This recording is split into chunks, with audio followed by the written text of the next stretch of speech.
Correspondência entre o Evangelho do dia e a obra O Evangelho como me foi revelado, por Maria Valtorta. Em nome do Pai, do Filho e do Espírito Santo. Amém. Vinde, Espírito Santo, vinde por meio da poderosa intercessão do Imaculado Coração de Maria, vossa amadíssima esposa e nossa mãe. Amém. Pai nosso que estais nos céus, santificado seja vosso nome. Venha a nós o vosso reino, seja feita a vossa vontade, assim na terra como no céu. O pão nosso de cada dia nos dai hoje.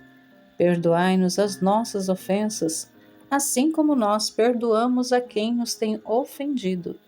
E não nos deixeis cair em tentação, mas livrai-nos do mal. Amém. Domingo de Ramos da Paixão do Senhor. 29 de março de 2026. Ano A.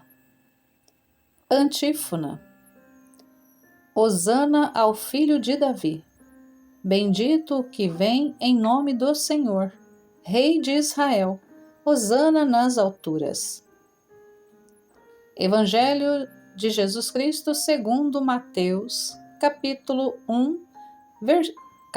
21, versículos do 1 ao 11.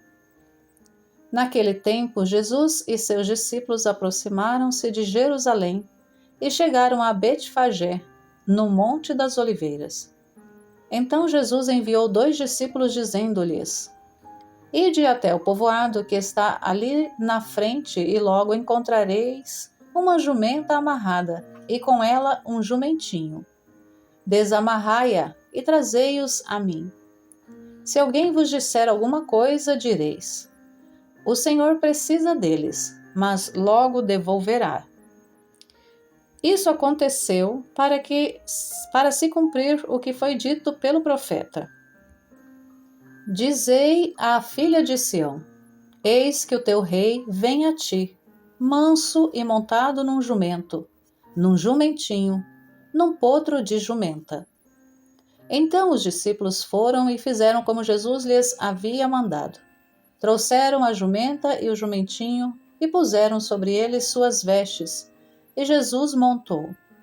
A numerosa multidão estendeu suas vestes pelo caminho, enquanto outros cortavam ramos das árvores e os espalhavam pelo caminho. As multidões que iam na frente de Jesus e os que o seguiam gritavam: Hosana ao filho de Davi! Bendito o que vem em nome do Senhor! Hosana no mais alto dos céus! Quando Jesus entrou em Jerusalém, a cidade inteira se agitou e diziam: Quem é este homem? E as multidões respondiam: Este é o profeta Jesus de Nazaré da Galileia. Palavra da salvação. Glória a vós, Senhor. Correspondência com o Evangelho como me foi revelado, de Maria Valtorta, capítulo 590, da parte 10 a 21. 30 de julho de 1944. Jesus quase não consegue chegar a tempo para entrar na casa e dar a bênção aos seus moradores, quando se ouve um alegre chocalhar de guizos e vozes de festa. E logo depois, na abertura da saída, aparece o rosto descarnado e pálido de Isaque, e o pastor fiel entra e se prostra diante do Senhor Jesus. No vão da porta escancarada se comprimem rostos e mais rostos, e atrás deles se veem outros. É um esbarrar-se, um atropelar-se, uma vontade de abrir passagem. Ouve-se um ou outro grito de mulher, algum choro de menino no meio da confusão, e gritos de saudação, aclamações festivas. Feliz é este dia que te traz de novo a nós. A paz a ti, Senhor. É bom que voltes para premiar a nossa fidelidade. Jesus se põe de pé e faz o gesto de quem vai falar. Todos se calam e se ouve muito clara a voz de Jesus. Paz a vós, não fiqueis vos amontoando. Agora iremos subir juntos para o templo. Eu vim para estar convosco. Paz, paz. Não vos machuqueis. Abre caminho, meus queridos. Deixai-me sair e acompanhai-me para entrarmos juntos na cidade santa. O povo, bem ou mal, obedece e se põe um pouco para os lados, o tanto necessário para que Jesus possa passar e montar sobre o jumentinho. Pois Jesus monta o potrinho, que até agora nunca foi montado, como sua cavalgadura, e alguns peregrinos ricos que se encontram apertados no meio da multidão põem sobre o dorso do animal os seus suntuosos mantos, e um deles põe um joelho no chão, enquanto o outro faz de degrau para o Senhor, que vai ficar assentado sobre o dorso do potrinho da jumenta.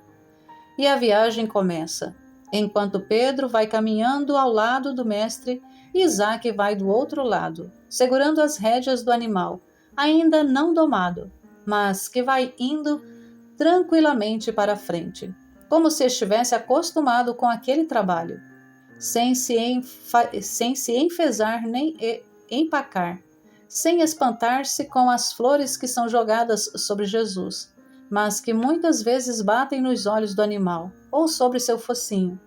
E ele não se incomoda com os ramos de oliveira, nem com as folhas das palmeiras que são agitadas na frente dele e ao seu redor, ou são jogadas no chão para tornarem um tapete com flores. Nem se importa com os gritos cada vez mais fortes dos que dizem: Hosana ao filho de Davi.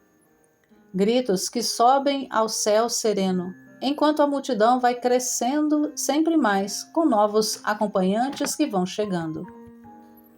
Passar por Betfagé, por aquelas trilhas estreitas e sinuosas, não é coisa fácil. E as mães precisam tomar nos braços as crianças, e os homens precisam proteger as mulheres contra os choques violentos demais. E alguns dos pais puseram o cavalo sobre seus ombros, os seus filhinhos, transportando-os assim bem no alto, acima da multidão, enquanto as vozinhas dos meninos parecem uns balidos de cordeiros ou um estrindular de andorinhas. E suas mãozinhas jogam flores e folhas de oliveira que as mães lhes dão, e até beijos ao manso Jesus. Ao sair do beco da pequena vila, o cortejo se põe em ordem e vai se alongando com muitos voluntários à frente, como batedores que fazem ficar livre a estrada. E outros vão atrás deles, espalhando ramos no chão, enquanto alguns outros tiveram a ideia de estender seus mantos sobre o chão para servir de tapete. E logo em seguida, mais outros, já uns 4, depois 10, 100, 1000 fazem a mesma coisa. A estrada agora virou uma faixa de muitas cores, formada pelas vestes estendidas no chão.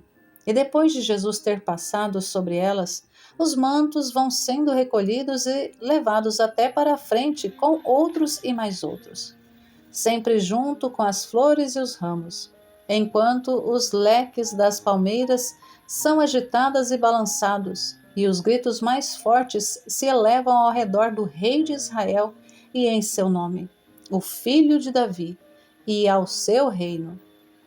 Os soldados da guarda que estavam à porta saem para ver o que está acontecendo, mas logo eles veem que não se trata de nenhuma sedição.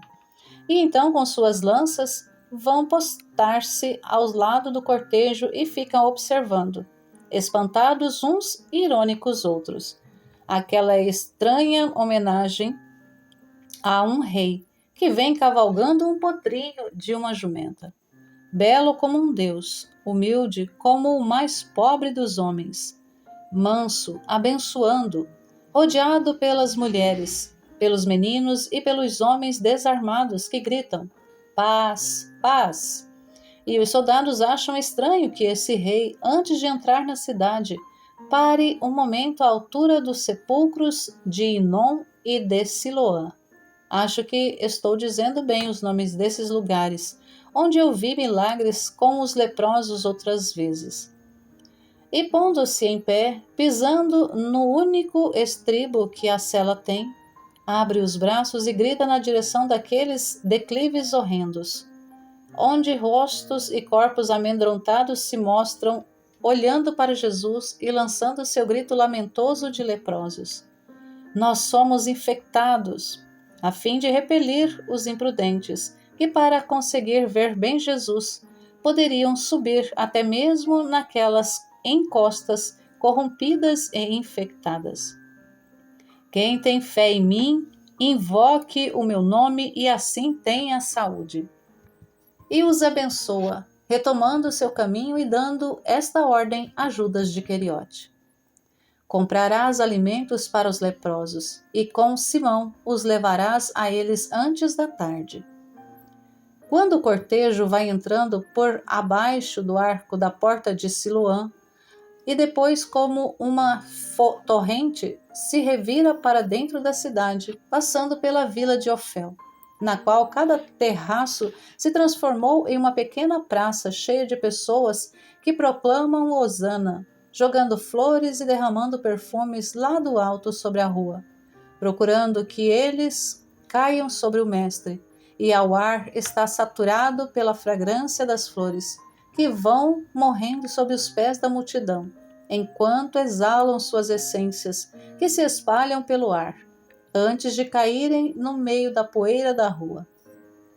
Os gritos da multidão parecem aumentar e vão ficando muito fortes, como se cada um estivesse urrando ou usando de uma buzina, porque as numerosas arquivoltas das quais Jerusalém está cheia os amplificam em contínuas ressonâncias. Ouço alguém gritar, e creio que queira dizer aquilo que dizem os evangelistas. Salém, Salém, meu kit, ou Malkit. Eu procuro reproduzir o som das palavras, mas é difícil porque eles têm uns sons aspirados que nós não temos.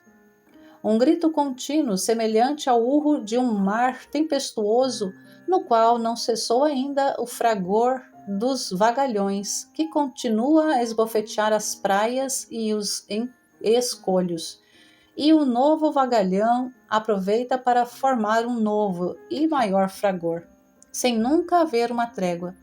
Com este barulho eu estou ensurdecida. Perfumes, odores, gritos, o agitar de ramos e de vestes, as cores, os urros, é uma visão que estonteia. Estou vendo como a multidão se mistura de novo, continuamente, aparecendo e desaparecendo rostos conhecidos. Todos os discípulos de todos os lugares da Palestina, todos os acompanhantes. Por um instante eu vejo Jaia, o jovenzinho de Pela, ao que me parece, que era cego como sua mãe, e que Jesus curou. Vejo Joaquim de Borzha, aquele camponês da planície de Saron, com os seus irmãos. Vejo o velho solitário Matias, daquele lugar lá perto do Jordão, na margem oriental, junto ao qual Jesus foi refugiar-se enquanto todos os lugares estavam inundados. Vejo Zaqueu com os seus amigos convertidos. Vejo o velho João de Nobe com quase todos os cidadãos. Vejo o marido de Sara, de Juta. Mas quem pode guardar a lembrança dos rostos e dos nomes das pessoas vistas mais vezes e também uma vez só? Eis agora o rosto do pastorzinho que foi apanhado em Enom. E perto dele, por um momento, eu vejo o pai e a mãe de Benjamim, de Cafarnaum, com seu filho, que por pouco caía debaixo das patas do jumentinho, por querer passar depressa para a frente e ir receber uma carícia de Jesus. E, infelizmente, vejo também rostos de fariseus e escribas, lívidos de ira por verem este triunfo, que desfazem prepotentes o círculo de amor que se forma ao redor de Jesus. E lhe urram. Manda que esses doidos calem a boca. Chama-os à razão. Só se cantam hosanas a Deus. Dizem-lhes que se calem. E Jesus lhes responde docemente. Ainda que eu lhes dissesse que se calassem, e eles me obedecessem, as pedras gritariam os prodígios do verbo de Deus. Porque, na verdade, o povo, além de gritar Hosana, Hosana ao filho de Davi, Bendito que vem em nome do Senhor. Hosana a ele e ao seu reino. Deus está conosco. O Emanuel chegou. Já veio o reino do Cristo, do Senhor. Hosana, Hosana, da terra até o alto dos céus. Paz, paz, meu rei. Paz e bênção a ti, Rei Santo. Paz e glória nos céus e na terra. Glória a Deus pelo seu Cristo.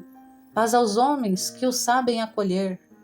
Paz na terra aos homens de boa vontade e glória aos céus altíssimos, porque a hora do Senhor chegou.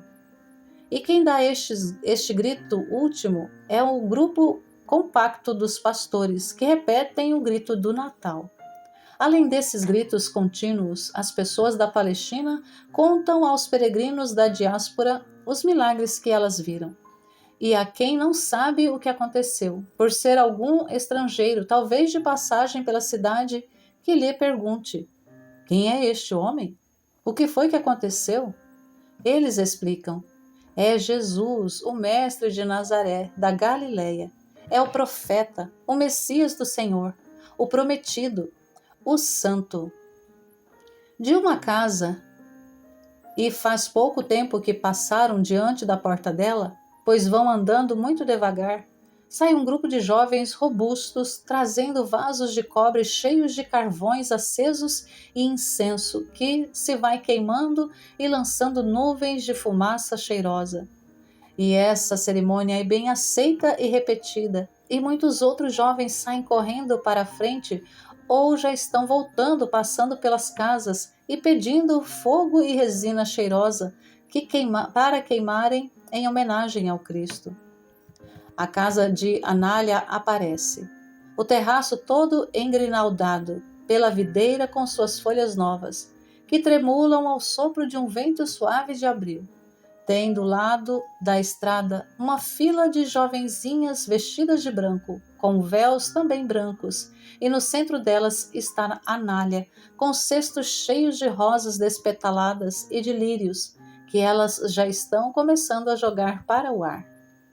As virgens de Israel te estão saudando, ó Senhor, diz João, que havia conseguido atravessar a multidão e agora está ao lado de Jesus, chamando a sua atenção para aquela grinalda de pureza que se estende para a frente, sorrindo lá do parapeito, espalhando sobre a rua pétalas vermelhas como sangue e lírios do vale branco como pérolas. Jesus segura as rédeas por um instante e faz parar o potro da jumenta. Levanta o rosto e a mão para abençoar aquela virgindade tão enamorada por ele, a ponto de renunciar a qualquer outro amor terreno. Anália se assoma ao parapeito e grita: eu vi o teu triunfo, ó meu Senhor. Toma minha vida pela tua glorificação universal.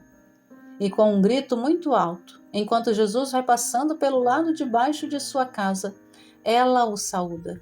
Jesus!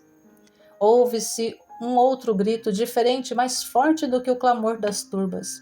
Mas as pessoas, mesmo tendo ouvido, não param. É um grito de entusiasmo, um rio de delírio tão grande que nem pode parar. E enquanto as últimas ondas do rio estão ainda fora da porta, as primeiras ondas já vão indo pelas subidas que conduzem ao templo. Tua mãe, grita Pedro, mostrando uma casa quase no canto de uma rua que sobe para o Moriá e pela qual se encaminha o cortejo. Jesus levanta o rosto a sorrir para sua mãe, que está lá em cima entre as mulheres fiéis. O encontro com uma grande caravana faz parar o cortejo, poucos metros depois que a casa foi deixada para trás. E enquanto Jesus para com os outros, acariciando os meninos que as mães lhe apresentam, chega correndo um homem que abre caminho gritando: deixe-me passar, uma mulher morreu, é uma moça. A mãe invoca o mestre: deixe-me passar, ele já a salvou uma vez. O povo abre o caminho e o homem corre até perto de Jesus e lhe diz: mestre, a filha de Elisa morreu. Ela te saudou com aquele grito e depois se virou para trás dizendo: Eu vou feliz. E expirou. O coração dela se partiu com a grande alegria de ver-te triunfante. A mãe dela me viu no terraço ao lado da casa dela e me chamou para chamar-te, mandou chamar-te. Vem, mestre. Morreu Anália, morreu. Mas se ela estava sã, cheia de saúde, ainda ontem. Os apóstolos se reúnem agitados e os pastores também. Todos a viram ontem em perfeita saúde. Faz pouco tempo que a viram rosada, sorridente. Não entendem essa desventura. Fazem perguntas, querem saber os particulares. Não sei. Todos vós ouvistes as suas palavras. Ela estava falando alto e firme. Depois eu a vi dobrar-se para trás, mais branca do que suas vestes, e ouvi a mãe gritar. E não sei mais nada. Não vos agiteis, ela não morreu. Caiu uma flor. E os anjos do céu acolheram para levá-la ao seio de Abraão. Brevemente o livro da terra se abrirá feliz lá no paraíso, ignorando para sempre o horror do mundo. Homem, dize a Elisa que não chore a sorte de sua filha. Dize-lhe que ela recebeu uma grande graça de Deus e que dentro de 6 dias ela compreenderá qual foi a graça que Deus concedeu à sua filha. Não choreis, que ninguém chore. O triunfo dela é ainda maior do que o meu, porque a uma virgem fazem cortejo os anjos para levá-la à paz dos justos. E é um triunfo eterno que subirá de grau sem nunca conhecer descida. Em verdade, eu vos digo que por vós, todos, mas não por Anália, tendes razão de chorar. Vamos. E repete aos apóstolos e aos que o rodeiam. Caiu uma flor. Ela descansou em paz e os anjos a acolheram. Feliz daquela que é pura de carne e de coração, porque logo verá a Deus. Mas como? De que ela morreu, Senhor? Pergunta Pedro, que não está convencido. De amor, de êxtase, de um gozo infinito. Feliz morte. Os que vão muito adiante não sabem, e os que vão muito atrás também não sabem. É por isso que os hosanas continuam, mesmo que aqui, perto de Jesus, se tenha formado um círculo de um pensativo silêncio. E é João quem o quebra. Oh, eu gostaria de ter a mesma sorte antes das horas futuras. Eu também, diz Isaac, eu gostaria de ver o rosto da moça morta por amor a ti. E vos peço que façais um sacrifício do vosso desejo. Eu preciso de vós, que estejais perto de mim. Não te deixaremos, Senhor. Mas aquela mãe não se lhe dá um conforto? Pergunta Natanael. Eu tomarei providências quanto a isso. Chegaram aos portões do muro do templo. Jesus apeia do jumentinho e um de Betfagé toma conta do animal. É preciso considerar que Jesus não parou na primeira porta do templo. Foi beirando o muro, indo parar somente quando chegou ao lado norte dele, perto da fortaleza Antônia. E de lá que ele desce e entra no templo, como para mostrar que não se esconde do poder dominante, sentindo-se inocente em cada uma de suas ações. No primeiro pátio do templo ouve-se a costumeira algazarra dos cambistas e dos vendedores de pombas, de pardais e de cordeiros, com a diferença de que hoje os vendedores são deixados sozinhos, porque todos correram para ver Jesus. E Jesus já vai entrando, com sua solene veste púrpura, e corre o olhar sobre aquele mercado e sobre um grupo de fariseus e escribas que estão debaixo de um pórtico e o observam. Seu rosto fulgura de indignação. Ele pula no centro do pátio. Foi um salto imprevisto que mais parecia um voo. O voo de uma chama, pois de chama parece ser a sua veste exposta ao sol que inunda o pátio. E ele troveja com voz forte. Fora da casa de meu pai, aqui não é lugar de usura e de comércio. Está escrito: minha casa será chamada casa de oração, porque é então que vós a transformastes em uma espelunca de ladrões, esta casa na qual é invocada o nome do Senhor? Fora, limpai a minha casa. Que não vos aconteça que eu, em vez de usar cordas, tenha que golpear-vos com os raios da ira celeste. Fora, fora daqui os ladrões, os vendilhões, os impudicos, os homicidas, os sacrílegos, os idólatras da pior das idolatrias, que é a do próprio eu soberbo, dos corruptores e dos mentirosos. Fora, fora! Ou então o Deus Altíssimo, eu vô-lo digo, varrerá para sempre este lugar e fará suas vinganças sobre o povo todo.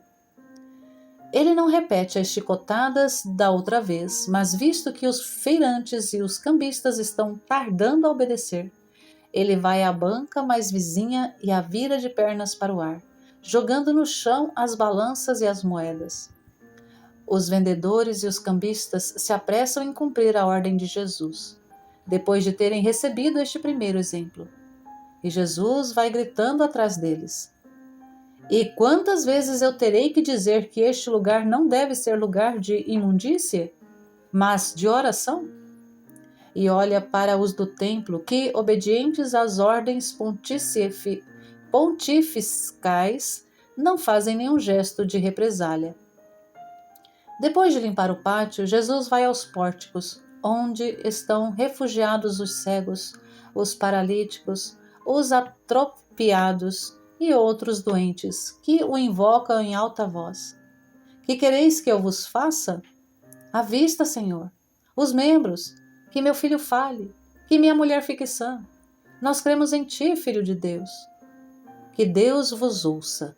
Levantai-vos e cantai hosanas ao Senhor. Ele não cura um por um dos doentes, pois são muitos, mas faz um gesto largo com a mão, e a graça e a salvação descem desta mão sobre os infelizes que dali saem sãos, com gritos de júbilo, e vão misturar-se àqueles dos muitos meninos que foram agarrar-se a ele, repetindo: glória, glória ao Filho de Deus, hosana ao Filho de Davi, hosana a Jesus de Nazaré, ao Rei dos Reis e Senhor dos Senhores. Alguns dos fariseus, com uma fingida deferência, lhe gritam: mestre, não os estás ouvindo? Estes meninos estão dizendo o que não deve ser dito. Repreende-os, que eles se calem. E por quê? O rei profeta, o rei da minha estirpe, por acaso não terá dito: da boca das crianças e dos lactantes fizestes brotar o louvor perfeito para a confusão dos teus inimigos? Não lestes estas palavras do salmista? Deixai que os pequenos digam meus louvores, pois esses lhes são sugeridos pelos seus anjos, que vêm constantemente ao meu Pai. E sabem os segredos dele e os sugerem a estes inocentes. Agora, deixai que todos vão adorar o Senhor. E passando diante das pessoas, atravessa o átrio dos israelitas para rezar. Depois, saindo por uma porta, beirando a piscina probática, sai da cidade e volta para as colinas do Monte das Oliveiras. Os apóstolos estão entusiasmados. O triunfo os faz ficar seguros, completamente esquecidos de todos os terrores que as palavras do mestre haviam suscitado. Eles falam de tudo, estão ansiosos para saber notícias de Anália. Com dificuldade, Jesus consegue fazer que eles não vão até lá, garantindo-lhes que ele tomará as providências que sabe. Surdos, surdos, surdos a toda voz que traz um aviso divino. Eles são homens, homens aos quais um grito de hosana faz esquecer tudo o mais. Jesus fala aos servos de Maria de Magdala, que o encontram no templo, e depois os dispensa. E agora aonde vamos? Pergunta Filipe. À casa de Marcos, de Jonas? De João. Não, ao campo dos Galileus. Talvez tenha vindo os meus irmãos, e eu gostaria de saudá-los. Diz Jesus. Poderias fazer isso amanhã. Observa-lhe, Tadeu. Boa coisa é fazer enquanto se pode fazer. Vamos aos galileus. Eles ficarão contentes por ver-nos. Vós tereis notícias de vossas famílias. Eu verei as crianças. E nesta noite, onde iremos dormir? Na cidade? Em que lugar? Onde está tua mãe? Ou então na casa de Joana? Pergunta Judas Iscariotes. Não sei. Certamente não vai ser na cidade. Talvez ainda sob alguma tenda galileia. Mas por quê? Porque eu sou o Galileu e amo a minha pátria. Vamos. Eles se põem de novo a caminho, subindo para o campo dos Galileus, que fica sobre o Monte das Oliveiras, perto de Betânia. E lá é um completo branquejar de tendas ao alegre sol de abril. Louvado seja nosso Senhor Jesus Cristo e sua Mãe Maria Santíssima, para sempre sejam louvados. Em nome do Pai, do Filho e do Espírito Santo. Amém.